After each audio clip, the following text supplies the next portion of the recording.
Assalamualaikum warahmatullahi wabarakatuh. Kembali lagi dengan saya di Net Official. Di sini saya memberikan latihan kemampuan diri dengan cara mengerjakan tryout P3K Bidan. Dan apabila teman-teman semua ingin mengetahui kebenaran jawaban, silahkan dilihat di deskripsi video ini. Selamat mengerjakan.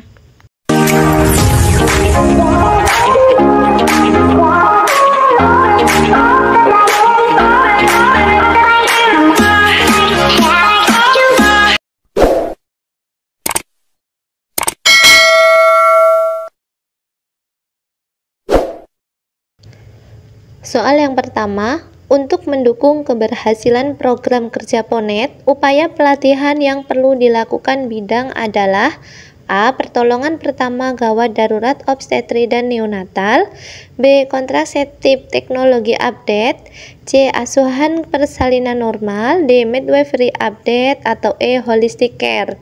Silahkan coba teman-teman jawab di kolom komentar. Dan apabila teman-teman ingin mengecek kebenaran jawaban, silahkan dilihat di deskripsi video ini.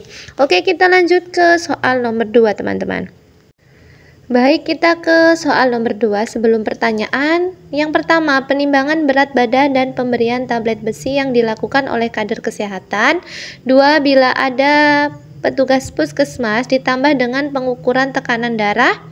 Pemeriksaan hamil bila ada tempat atau ruang periksa dan pemberian imunisasi tetanus toksoid. Ketiga, penyuluhan tentang tanda bahaya kehamilan persalinan, persiapan menyusui, dan yang keempat adalah senam hamil.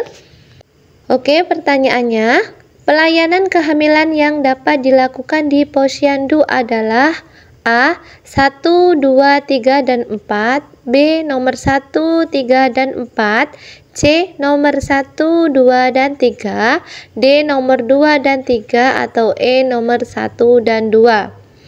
Seperti pada soal yang pertama, bisa teman-teman coba jawab di kolom komentar ya. Kita lanjut ke soal yang ketiga. Soal nomor 3. Pelayanan KB dalam pelayanan Posyandu dilakukan di meja A. Meja pertama, B. Meja kedua, C. Meja ketiga, D. Meja keempat, atau E. Meja kelima. Oke, silahkan teman-teman coba jawab sebelum kita ke soal berikutnya.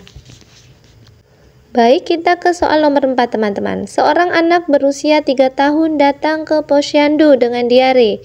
Pemberian oralit dilakukan di meja yang A. Meja 1, B. Meja 2, C. Meja 3, D. Meja 4, atau E. Meja 5.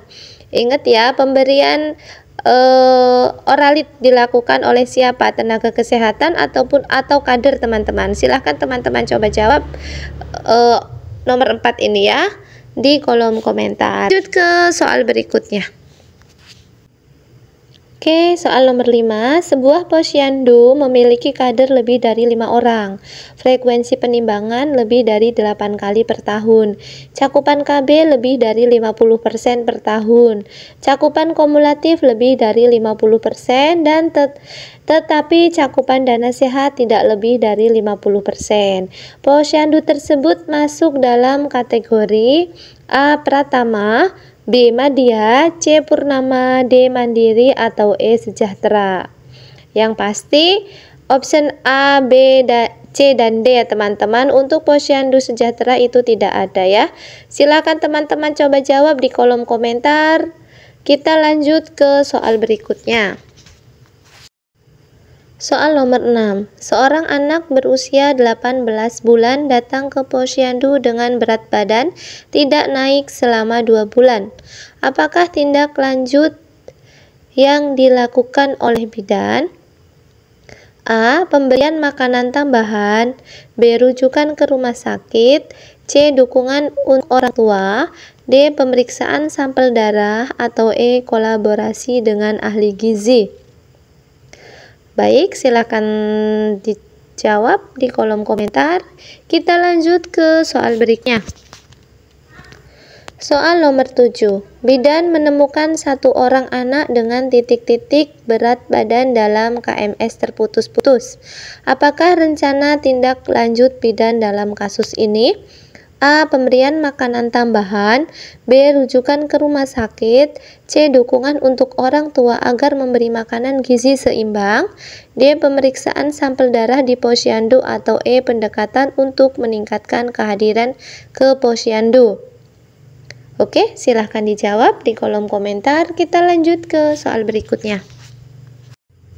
Nomor 8. Dimensi tumbuh kembang apakah yang dapat dinilai dengan DDST? A. Motorik halus, motorik kasar, sosial, dan bahasa. B. Motorik halus, motorik kasar, neurokognitif. C. Motorik kasar, sosial, bahasa, dan kognitif.